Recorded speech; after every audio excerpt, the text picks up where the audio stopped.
I pretended to be the mother of a random child to save her from being kidnapped, and now I'm her adoptive mother. The little girl was crying at the airport gate, and the man dragging her by the wrist wasn't slowing down despite her obvious distress. I was standing in line for my flight to Chicago when I heard her screaming that she didn't want to go, that she wanted her mommy, that this man wasn't her daddy. The man, maybe 40 with expensive clothes and a leather briefcase, kept saying in a tight voice that she needed to calm down, that they were going to miss their flight. But his grip on her wrist looked painful, and the child was maybe 6 years old with tears streaming down her terrified face. Everyone around them was watching but doing nothing, and I felt my stomach turn with the familiar rage at bystander inaction. The girl's eyes met mine for just a second, desperate and pleading, and something in me snapped. I stepped out of line and walked directly toward them, my heart pounding, no plan except that this felt fundamentally wrong. The man noticed me approaching and his expression hardened. I said loudly enough for nearby passengers to hear, "Sophie, baby, there you are. I've been looking everywhere for you." The little girl's eyes widened in confusion, but the man's reaction told me everything I needed to know. Panic flashed across his face before he recovered and said, "Excuse me, this is my daughter and you need to back away." I moved closer and held out my arms to the child. "Sweetie, come to mommy. It's okay now." The girl hesitated for only a moment before wrenching her wrist free and running into my arms, sobbing against my shoulder. I held her tight and felt her small body shaking. The man's face flushed red and he stepped forward aggressively. "I don't know what you think you're doing, but that child is coming with me. I have legal custody and you're interfering with a court-ordered custody arrangement." His words should have made me back down, should have made me question my impulsive decision, but the way the girl was clinging to me with desperate strength told me she was terrified of this man. I said, "If you have legal custody, then you can show the documentation to airport security. Right now, this child is clearly distressed, and I'm not letting you take her anywhere until we verify your claims." An airport security officer had noticed the commotion and was walking toward us. The man saw him coming, and his expression shifted from angry to calculating. He pulled a folder from his briefcase and said, "This is ridiculous. My ex-wife put her up to this. She's been trying to prevent me from exercising my custody rights for months. Here's the court order giving me full custody." The security officer, a man in his 50s named Davis according to his badge, looked between us and then at the paperwork. I had no idea what I was doing, no idea how to maintain this lie, but the little girl was still clinging to me and whispering, "Please don't let him take me, please." Davis examined the custody documents and then looked at me. "Ma'am, do you have identification proving you're this child's mother? The paperwork here says the father has full custody as of 3 weeks ago." I didn't have identification because I wasn't this child's mother. I'd lied impulsively to stop what looked like an abduction, and now I was trapped in that lie with no way forward. But I couldn't hand this terrified child over to a man who made her scream just because he had paperwork. I said, "I have my ID, but those custody documents are fraudulent. I never agreed to give up custody, and I never attended any custody hearing. That court order shouldn't exist." The man interrupted. "She's lying. She's been in contempt of court for weeks, refusing to honor the custody agreement. I have documentation from my lawyer, from the court, everything. She's making false allegations because she can't accept that the judge ruled in my favor." Davis looked uncomfortable with the situation escalating. He called for backup on his radio and then asked me again for identification. The girl, who I'd called Sophie but whose real name I didn't know, looked up at me with wide brown eyes and whispered, "Are you really my mommy?" The question broke my heart because I could hear the hope in her voice, the desperate need to believe I was there to save her. I whispered back, "I'm here to keep you safe. That's what matters right now." A female security officer arrived and Davis explained the situation. More passengers were gathering, filming on their phones, creating a scene that the airport clearly wanted resolved quickly. The man whose name I still didn't know was insisting I be arrested for kidnapping and for violating a custody order. I was insisting the custody order was fraudulent and that I'd never seen this man before today, which was true but not in the way that would help my case. The female officer, Lieutenant Grant, asked both of us to come to the security office to sort this out away from the crowd. The man demanded the child be given to him immediately so he could make his flight. Grant said they needed to verify documentation first, and that the child would remain with whoever she felt safest with until that happened. The girl was still wrapped around me, and when Grant asked if she wanted to stay with me or go with the man, she said in a tiny voice, "I want to stay with her. He's scary." The man's face contorted with rage. "This is parental alienation. Her mother has been poisoning her against me for months. The custody evaluator documented it in the report. That's why I have full custody now." I had no idea what was true or false, but I knew this child was genuinely terrified, and I trusted that fear more than any paperwork. We were escorted to a private security office, the man on one side of the room and me with the girl on the other. Grant and Davis reviewed the custody documents while the man made phone calls to his lawyer. I sat with the child in my lap and whispered, "Can you tell me your real name?" She said, Lily Foster. "Are you really going to keep me safe?" I said yes, even though I had no idea how I was going to keep that promise. I asked gently who the man was, and Lily said he was Daniel Grayson. She said her real mommy was named Rebecca, and that Daniel had taken her from Rebecca's apartment 3 days ago with police officers and said she couldn't see her mommy anymore. She said her mommy had been crying and trying to stop them, but the police said Rebecca had lost custody and had to let Lily go. The story Lily was telling didn't match with Daniel's claims that this was a routine custody exchange being disrupted by an uncooperative ex-wife. 3 days was too long for a transition period, and police involvement suggested something official, but possibly coercive. I asked Lily if Daniel had hurt her, and she shook her head but said he yelled a lot and that his house was cold and she didn't have her stuffed animals or her clothes, and he wouldn't let her call her mommy. Grant finished reviewing the paperwork and came over to me. She said the custody order appeared legitimate, filed in county court 3 weeks ago, giving Daniel Grayson full physical and legal custody of Lily Marie Foster. She said according to the documents, Rebecca Foster had been found unfit due to drug use, neglect, and parental alienation. I said those allegations sounded suspicious, that courts didn't typically remove children from mothers without significant evidence, that something about this felt orchestrated. Grant said she understood my concern but that she couldn't ignore a court order without evidence it was fraudulent. She asked again for my identification to verify I was Rebecca Foster. I had a choice in that moment. I could come clean, admit I was a stranger who'd lied, and watch this terrified child be handed over to a man who made her scream. Or I could commit to the lie, claim I was Rebecca Foster, and buy time to figure out what was really happening. I made my choice and said my identification was in my checked luggage on a flight that had already departed because I'd been rushing to catch Daniel before he took Lily out of state. I said I'd been staying with my sister and all my belongings, including my wallet, were in my suitcase. Daniel immediately said that was convenient and obviously a lie, that I should be arrested for impersonating his ex-wife. Grant asked what my full name was, and I said Rebecca Lynn Foster, hoping that was correct based on the documents. She asked my date of birth, and I hesitated too long. Daniel laughed harshly and said, "She doesn't even know Rebecca's birthday, because she's not Rebecca. I don't know who this woman is, but she just admitted to lying about being my daughter's mother. Arrest her and give me my child." Grant looked at me with disappointment and said, "Ma'am, did you lie about being this child's mother?" Lily started crying again, clutching my shirt and saying, "No, she's helping me. Don't let him take me." I took a breath and said, "I lied about being her biological mother, yes, but I didn't lie about her being in danger. This child was being dragged through the airport screaming, and every instinct I have says something is wrong with this situation. I understand I broke laws by impersonating someone, but I'm asking you to please verify that this custody situation is legitimate before you hand a terrified child over to someone she's clearly afraid of." Daniel was already calling someone, probably his lawyer, saying airport security was refusing to honor a court order. Grant looked torn between following procedure and trusting her own instincts about Lily's fear. Davis suggested they contact the local police and Child Protective Services to investigate further before making any decisions. Daniel exploded at that suggestion, saying he had a flight to catch, that he had business obligations, that this was harassment and discrimination, and he would sue everyone involved. His reaction was too aggressive, too defensive for someone who supposedly had legitimate custody and nothing to hide. Grant made the call to bring in CPS despite Daniel's threats, and I held Lily while we waited, knowing I'd just complicated my life in ways I couldn't begin to predict. 2 hours later, a CPS caseworker named Jennifer Hughes arrived with a police detective named Ray Carmichael. They interviewed Lily separately, then Daniel, then me. When it was my turn, I admitted immediately that I wasn't Rebecca Foster, that I was a stranger named Claire Donovan who'd been traveling for work and had intervened because something felt wrong. I gave them my real identification and explained what I'd witnessed at the gate. Detective Carmichael was skeptical, asking why I'd lied if I had nothing to hide. I said I'd lied because a child was screaming for help and I couldn't stand by and do nothing, that sometimes the law moves too slowly to protect people who need immediate help. I asked if they'd located Rebecca Foster, the actual mother, and Carmichael said they were trying but she wasn't answering her phone or at her listed address.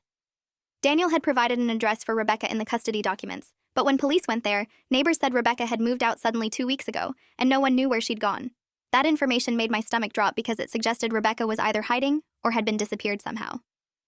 Jennifer Hughes, the CPS worker, said the custody order appeared legitimate on its surface, but she was troubled by Lily's obvious distress and by the circumstances of the case. She said she was placing Lily in emergency foster care until they could locate Rebecca and verify the situation. Daniel threatened legal action immediately, saying CPS had no authority to override a court order, that this was kidnapping by the state. Carmichael said CPS had authority to place children in protective custody when there were concerns about immediate safety, and that Lily's extreme distress warranted investigation. Daniel's lawyer arrived then, a sharp woman in her 40s named Victoria Lang, who immediately demanded Lily be returned to her client. She said the custody order was legally binding, that Daniel had done everything properly through the courts, and that CPS was interfering with a legitimate custody arrangement based on the hysterical claims of a stranger who'd already admitted to lying. Lang said I should be arrested for attempted kidnapping and for filing a false police report. Carmichael said I wasn't being arrested yet, but that I would need to stay available for further questioning. Jennifer Hughes said Lily was being placed with an emergency foster family for 72 hours while they investigated, and that Daniel could file an emergency motion with the court if he wanted to contest the placement. Daniel looked at me with pure hatred and said, "You have no idea what you've done. That child is mine legally, and you just destroyed your own life for nothing. I hope it was worth it." Something about the way he said mine legally instead of my daughter sent chills down my spine. He spoke about Lily as property, not as a child he loved. Lily was taken to a foster home that evening, and I gave my statement to police before being released with instructions not to leave the city. I'd missed my flight and had to explain to my boss why I wasn't at the Chicago conference I was supposed to attend. I told him I'd intervened in a custody situation at the airport and was now involved in an investigation. He was understanding but said I needed to be back for client meetings by Friday. I said I'd do my best but couldn't promise anything. I spent that night in a hotel near the airport, unable to stop thinking about Lily's face when she'd been taken to the foster home. She'd cried and begged me not to leave her, and the foster mother, a kind woman named Phyllis, had to physically hold her while I walked away. Jennifer Hughes had promised to update me on the investigation, though she'd warned that my involvement was complicated since I'd lied about being Rebecca. She said I could face charges for impersonating a parent, for interfering with custody, and potentially for making false statements to law enforcement. I said I understood and accepted whatever consequences came from my actions, but that I needed to know Lily was safe. The next morning, Jennifer called and asked if I could come to the CPS office for a meeting. She said they'd located Rebecca Foster and the situation was more complicated than anyone had realized. I took a cab to the office and found Jennifer waiting with Detective Carmichael and a woman who looked exhausted and terrified. The woman was Rebecca Foster, and she looked nothing like someone who'd voluntarily given up custody of her daughter. She was thin to the point of being gaunt, with dark circles under her eyes and hands that shook when she tried to hold her coffee cup. She was 28, according to the case file, but looked older, worn down by circumstances I didn't yet understand. Jennifer introduced us and explained that I was the person who'd prevented Daniel Grayson from taking Lily out of state. Rebecca started crying immediately and said, "Thank you. Thank you for stopping him. I've been trying to get help for 3 weeks, but no one would listen. They all said the court order was legal and there was nothing anyone could do." Carmichael asked Rebecca to explain from the beginning what had happened, and she told a story that made my blood run cold. She said 6 months ago, a woman named Patricia Donovan had approached her at the grocery store where Rebecca worked as a cashier. Patricia had said she was a lawyer who helped single mothers navigate custody issues, and that she'd noticed Rebecca seemed stressed. Rebecca, who was struggling financially and had just been denied food assistance, had opened up about her situation. She was a single mother working 2 jobs, barely keeping a roof over their heads, falling behind on rent. Patricia had been sympathetic and offered free legal advice. Rebecca said over the next months, Patricia had slowly convinced her that she was an unfit mother, that Lily would be better off in a more stable home, that the stress was clearly affecting Rebecca's ability to parent effectively. Patricia had suggested Rebecca consider a voluntary custody arrangement with a family who could provide better for Lily, just temporarily until Rebecca got back on her feet financially. Rebecca, desperate and believing Patricia genuinely wanted to help, had signed papers she thought were for temporary guardianship. Patricia had assured her it was reversible, that she'd get Lily back once she had stable housing and income. 2 weeks after signing, CPS had shown up at Rebecca's apartment with police and removed Lily based on an emergency custody order. Rebecca had been blindsided because the papers she'd signed weren't for temporary guardianship, but for voluntary termination of parental rights. She'd been tricked into signing away her daughter. The emergency custody order claimed Rebecca had a drug problem, which was false. Claimed she'd been investigated for neglect, which had never happened. Claimed multiple reports of concerning behavior, all fabricated. Rebecca had tried to fight it, but she couldn't afford a lawyer, and the public defender assigned to her case had done almost nothing. The judge had ruled in Daniel Grayson's favor within 3 weeks, giving him full custody based on fraudulent evidence. I felt rage building as Rebecca described being systematically stripped of her rights through a legal process designed to look legitimate. Jennifer Hughes said she'd reviewed the case file and found multiple irregularities. The custody evaluator who'd written the report recommending Daniel receive custody had never actually met Rebecca or visited her home. The drug test that allegedly came back positive didn't match Rebecca's actual test results, which had been clean. The allegations of neglect came from anonymous sources who were never verified. The whole case had been fabricated, but it had been done skillfully enough that it had passed through the court system without raising red flags. Carmichael said they were investigating Patricia Donovan and had discovered she wasn't actually a lawyer. She worked for an organization called Family Futures Consulting that claimed to help place children in stable homes, but which appeared to be a front for trafficking children from poor parents to wealthy buyers through fraudulent legal processes. Daniel Grayson had paid Family Futures $60,000 to acquire Lily through this scheme. He wasn't adopting through legitimate channels because those had long waiting lists and extensive background checks. He'd bought a child through a corrupt system that exploited vulnerable mothers by manipulating them into giving up their rights. Rebecca said she'd been trying to find Lily for 3 weeks since the custody transfer, but Daniel had refused to tell her where he was taking her.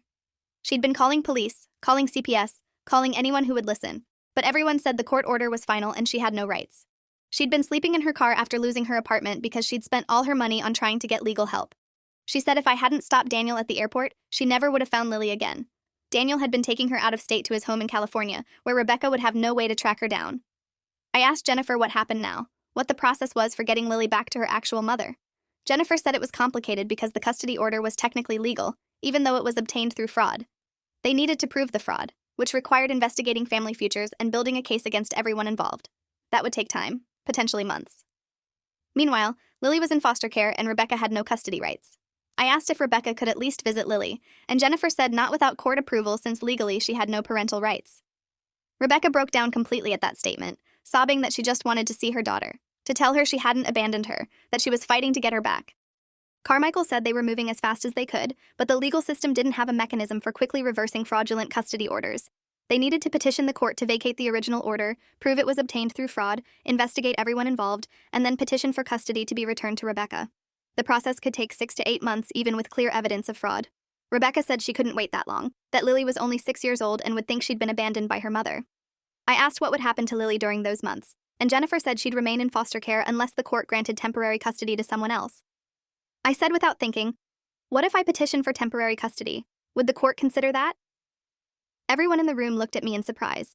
Jennifer said, "You're a stranger who has no relationship with this child. Why would you do that?"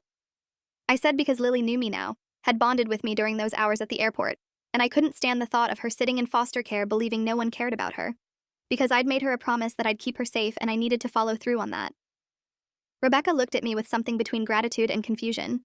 She said, "I don't understand. You don't know me or my daughter. Why would you disrupt your whole life for us?" And I didn't have a good answer except that walking away felt impossible. I'd intervened at the airport on instinct, and that intervention had revealed systematic corruption and exploitation. How could I just return to my normal life knowing what I knew now? I was 34 years old, unmarried, working in corporate finance with a stable income and a boring, predictable life. I had a condo I barely lived in because I traveled constantly for work. I had no children, no serious relationship, nothing tying me to my current existence that felt more important than making sure Lily was okay. I told Rebecca I wasn't trying to replace her or take her daughter, but that maybe I could be a bridge, someone who could provide stability for Lily while Rebecca fought to restore her custody. Jennifer said temporary custody arrangements required background checks, home studies, court approval. It wasn't simple or fast, but she said if I was serious, she could start the process. Carmichael warned that I'd be inserting myself into a criminal investigation, that Daniel Grayson and his associates would likely target me once they realized I was trying to maintain custody. I said I understood the risks. Rebecca asked if she could at least be involved in Lily's life if I got temporary custody, if she could visit and maintain their relationship. I said absolutely, that my whole goal was to keep Lily connected to her real mother while the legal system sorted out the fraud. The process took 3 weeks. I had to pass background checks, provide financial records, submit to a home study, and appear before a judge to explain why I was seeking temporary custody of a child I'd met once. Rebecca testified in support of my petition, saying she trusted me to care for Lily until she could regain custody herself.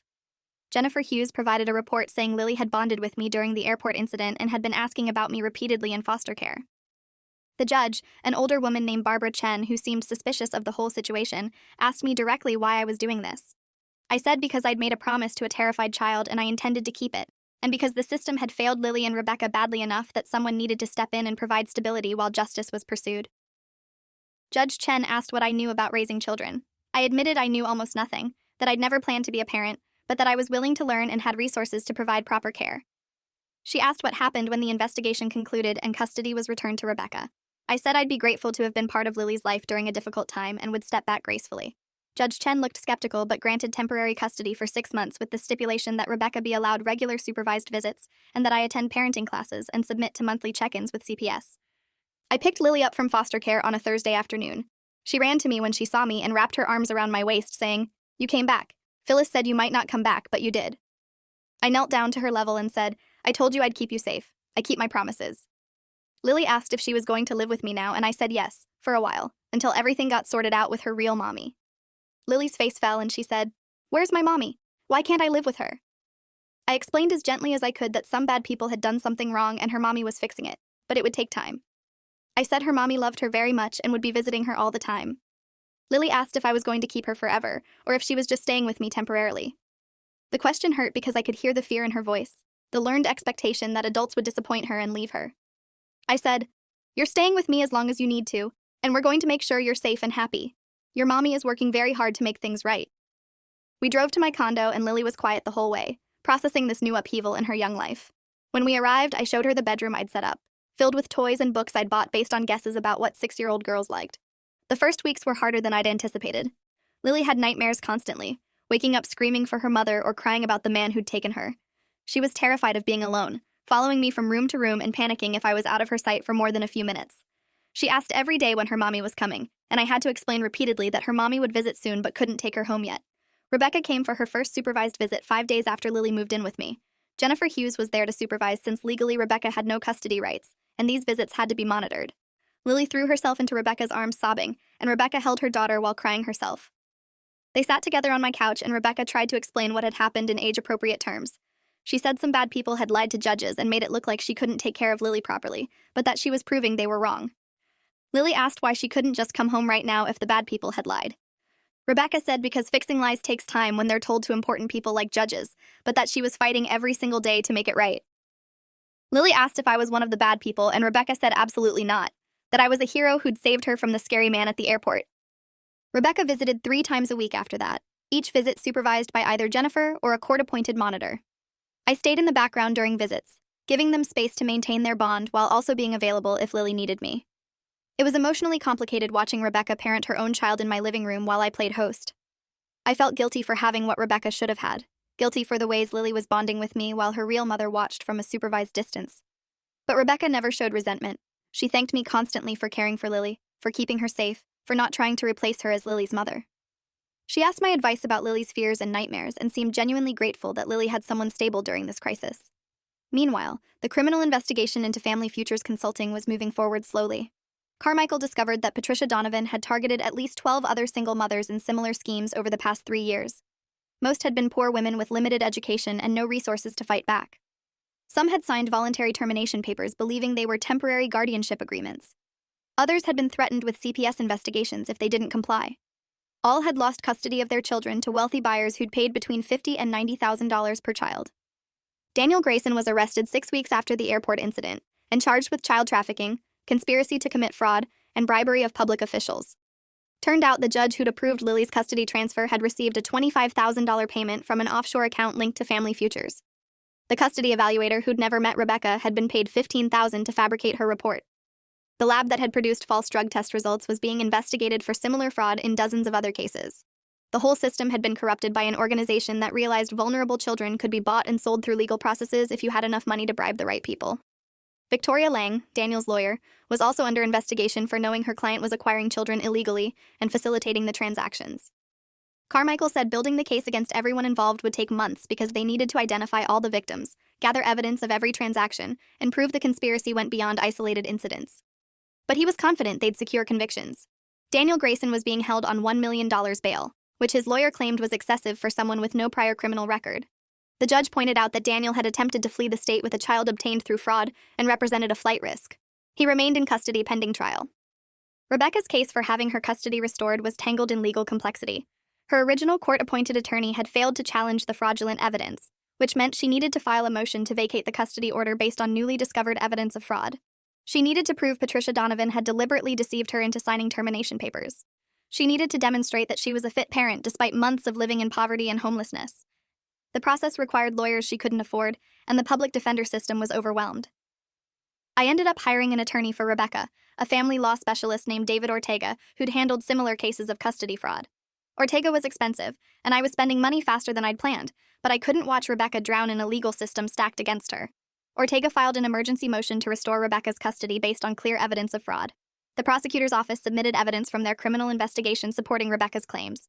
We all expected quick resolution because the fraud was so obvious. But the system doesn't move quickly even when the facts are clear. The judge handling Rebecca's case said he needed time to review all the evidence, to hear from all parties involved, to ensure that restoring custody was in Lily's best interest. That phrase, Lily's best interest, became weaponized against Rebecca because her current circumstances were still precarious. Ortega explained that judges consider stability when making custody decisions. Rebecca was currently unemployed, living in a friend's spare room, and had spent months in crisis. I had stable housing, stable income, and Lily was adapting to life with me. The judge could decide that moving Lily again would be traumatic, and that she should remain with me until Rebecca demonstrated sustained stability. It was the cruelest kind of catch-22, because Rebecca couldn't get stable until she got her daughter back, but couldn't get her daughter back until she was stable. I testified at Rebecca's custody hearing, explaining how she'd been systematically targeted and exploited. I described her dedication to Lily during supervised visits, her commitment to rebuilding her life, her clear love for her daughter. I said I was providing temporary care only, and that Lily belonged with her mother. The prosecutor testified about the trafficking scheme and Rebecca's victimization. Jennifer Hughes testified that Rebecca had never actually been an unfit parent, that all allegations against her had been fabricated. But Daniel Grayson's lawyer was still involved because legally he still had custody until the order was vacated. Victoria Lang argued that regardless of how Daniel obtained custody, the fact remained that Rebecca had signed voluntary termination papers and had been found unfit by a court. She argued that my intervention had created instability for Lily and that the child's current placement with me might actually be the best option long-term. The suggestion that I should keep Lily permanently was absurd and offensive. I testified angrily that I had never sought to replace Rebecca, that Lily had a loving mother who'd been victimized by criminals, and that suggesting I keep her child was rewarding the traffickers who'd stolen her in the first place. Judge Andrew Foster, who was handling Rebecca's case, said he understood my position, but that he had to consider all options for Lily's welfare. He said he was continuing my temporary custody for another 6 months, while Rebecca worked with social services to establish stable housing and employment. He said he was vacating the original custody order to Daniel Grayson based on clear evidence of fraud. But he was not immediately restoring custody to Rebecca. She'd have to prove herself stable first. Rebecca looked broken when the ruling came down. She'd been fighting for 4 months to get her daughter back, and the judge had essentially told her she wasn't good enough yet. I found her outside the courthouse afterwards, sitting on a bench crying. I sat next to her and said, "We're not giving up. We'll get you stable and get Lily home, however long it takes." Rebecca said, "What if it takes too long? What if Lily forgets about me? What if she starts thinking of you as her mother instead?" I said that would never happen, that Lily talked about her mommy constantly, that our visits kept their bond strong. But privately, I was worried about the same thing. Lily had been with me for 4 months and was settling into a routine. She'd started first grade at the local elementary school, made friends, joined an after-school art program. She still had nightmares and still asked about going home to her mommy, but they were becoming less frequent. She called me Claire but sometimes slipped and called me mommy before correcting herself. She drew pictures of our family that included her real mommy, but also me. She was adapting to her circumstances, and I didn't know if that adaptation would make it harder for her to transition back to Rebecca eventually. I was also becoming attached in ways I hadn't anticipated. Lily's bedtime routine, her questions about how things worked, her artwork covering my refrigerator, all of it had become part of my daily life. I'd taken a leave of absence from my job to focus on parenting, which my boss had been surprisingly supportive about. He said he'd hold my position for 6 months, but after that I'd need to either return or resign. I was running out of time professionally while Rebecca ran out of time legally. Meanwhile, the trial against Daniel Grayson and the Family Futures conspirators was scheduled for 8 months away. Carmichael said they'd identified 32 children who'd been trafficked through the scheme over 4 years. Some biological parents had been located and were fighting to restore custody. Others had died or couldn't be found. Some children were too young to remember their biological families and had bonded with the buyers who'd purchased them. The whole situation was a nightmare of legal complexity where even clear cases of trafficking didn't have easy solutions. How do you restore a 3-year-old to biological parents they don't remember when they've been with their buyer parents for 2 years? How do you separate children from people they've bonded with even if those people acquired them criminally? How do you balance justice for the biological parents with stability for the children? Judge Foster's caution about Lily's placement suddenly made more sense. He was trying to balance Rebecca's rights as a biological mother against Lily's need for stability. But that calculus was wrong because it punished Rebecca for circumstances created by criminals and rewarded the system that had enabled the trafficking. I started attending advocacy meetings for other biological parents who'd been victimized by Family Futures. Most were women, most were poor, all had been systematically stripped of their children through legal manipulation. Some had been told their children were being adopted by loving families and had believed they were making noble sacrifices. Others had been threatened with criminal charges if they didn't comply. One mother, Keisha Thompson, shared that she'd been told if she didn't sign termination papers voluntarily, CPS would investigate her for abuse and she'd go to jail. She'd signed believing she was protecting herself from false prosecution, not realizing the abuse allegations would be filed anyway as justification for the removal. Another mother, Diana Liu, had been approached by Patricia Donovan after a domestic violence incident and told her children would be safer with a family who could protect them from her abusive ex-husband. Diana had agreed to temporary placement, believing her children would be in foster care while she got a restraining order and found safe housing. Instead, they'd been sold to a couple in Arizona who'd paid $80,000. Diana had been fighting for 2 years to get them back. These stories repeated with variations, a pattern of exploitation targeting women in crisis, women who trusted a system that was supposed to protect them, but was instead preying on their vulnerability. I realized Rebecca and Lily were actually among the lucky ones because I'd intervened early enough to prevent permanent separation. Many of the other families might never be reunited. The scope of the corruption was staggering. Carmichael's investigation revealed that Family Futures had connections to family court judges in 3 states, custody evaluators in 4 counties, CPS workers who received kickbacks for looking the other way, and lawyers who facilitated fraudulent adoptions. The organization had generated millions of dollars by selling children to wealthy buyers who couldn't or wouldn't go through legitimate adoption channels. Some buyers had been rejected by adoption agencies due to criminal records or failed background checks. Others simply didn't want to wait years on adoption waiting lists. Family Futures offered a faster alternative that looked legal because it went through the court system, even though every step was fraudulent. Patricia Donovan was arrested 7 months after the airport incident. She'd been in hiding, living under a false name in Nevada, but had been tracked down through financial records. She was charged with child trafficking, racketeering, bribery, fraud, and conspiracy. She faced up to 40 years in federal prison if convicted on all counts. During her interrogation, she showed no remorse, arguing she'd been helping children escape poverty by placing them with families who could provide better lives. She genuinely believed she'd been doing good work, that poor mothers shouldn't be allowed to keep their children when wealthier parents could offer more opportunities. Her complete lack of understanding about why what she'd done was wrong was chilling. She'd convinced herself that the ends justified the means, that she was saving children rather than stealing them. Her arrest made national news and triggered investigations in other states where similar schemes might be operating. Rebecca finally secured stable employment 8 months after losing Lily, working as an office assistant for a nonprofit that helped trafficking victims. The job came with benefits and steady hours, and she rented a 2-bedroom apartment in a safe neighborhood. She submitted updated petitions to the court showing her stability and requesting restoration of custody. Judge Foster scheduled a hearing for 3 weeks later. The night before the hearing, I sat with Lily and tried to explain what might happen. I said her mommy had been working very hard to make a good home for her, and that the judge might decide it was time for Lily to go back to living with her mommy. Lily was quiet for a long time before asking, "Would I still see you?" I said yes, that we'd always be part of each other's lives, that I'd visit as often as Rebecca allowed. Lily started crying and said, "I don't want to choose. I love mommy, but I love you too. Why can't we all live together?" The question broke my heart because it was so innocent and impossible. I said sometimes life didn't work out the way we wanted, but that didn't mean we lost the people we loved. I said her mommy was her real family and she belonged with her mommy, but that I would always care about her and be there if she needed me. The custody hearing was emotional and complicated. Rebecca testified about her employment, her apartment, her readiness to resume parenting. She'd completed parenting classes and trauma counseling. She'd maintained consistent visits with Lily for 9 months. She'd done everything required of her despite having been victimized by criminals. I testified that Lily should be returned to her mother, that my role had always been temporary, that Rebecca had demonstrated commitment and stability. Lily was brought in for a brief interview with the judge, who asked in chambers what she wanted. Lily apparently said she wanted to live with her mommy but didn't want to stop seeing me. Judge Foster took a week to decide. During that week, I prepared Lily's things for transition, packing her clothes and toys and artwork. Part of me was relieved that Lily would be restored to her rightful parent, that justice would finally be served. Another part of me was devastated because I'd fallen in love with this child I'd never planned to parent. Lily had changed my entire life, had given me purpose and meaning I'd been lacking. Letting her go was necessary and right, but excruciatingly painful. When Judge Foster's ruling came down, he granted primary custody to Rebecca with provisions for a gradual transition and ongoing involvement from me as a family friend. I'd have visitation rights if Rebecca agreed, which she did immediately. The transition took 3 weeks. Lily spent increasing amounts of time at Rebecca's apartment until finally she moved there permanently. The first night Lily wasn't in my condo felt hollow and wrong. I walked past her empty bedroom and felt grief as profound as any I'd experienced. Rebecca called that night and put Lily on the phone. Lily said, "Claire, I miss you. Can you come over tomorrow?" I said yes, I'd come for dinner. That became our routine. I had dinner with Rebecca and Lily twice a week. We celebrated Lily's 7th birthday together. I attended her school events. I was part of her life, but not her primary parent, which was how it should be. The criminal trials began 9 months after the airport incident. Daniel Grayson was convicted of child trafficking, attempted kidnapping, and bribery.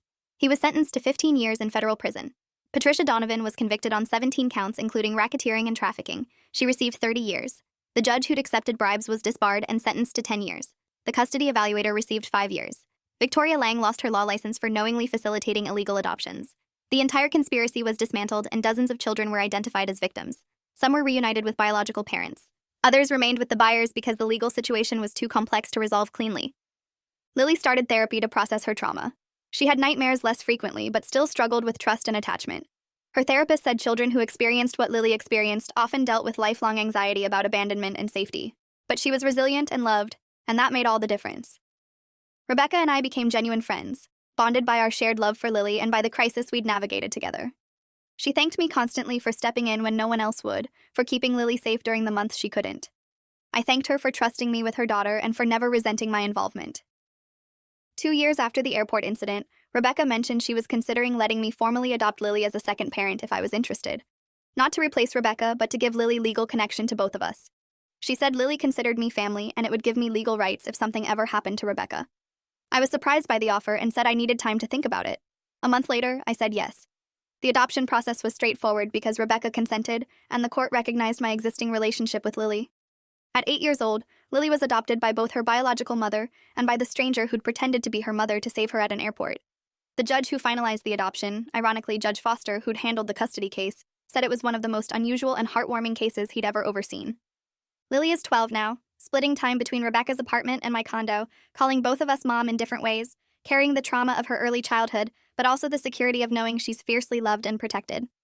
Rebecca remarried last year to a kind man who treats Lily as his daughter. I'm dating someone who understands my complicated family situation and loves me anyway.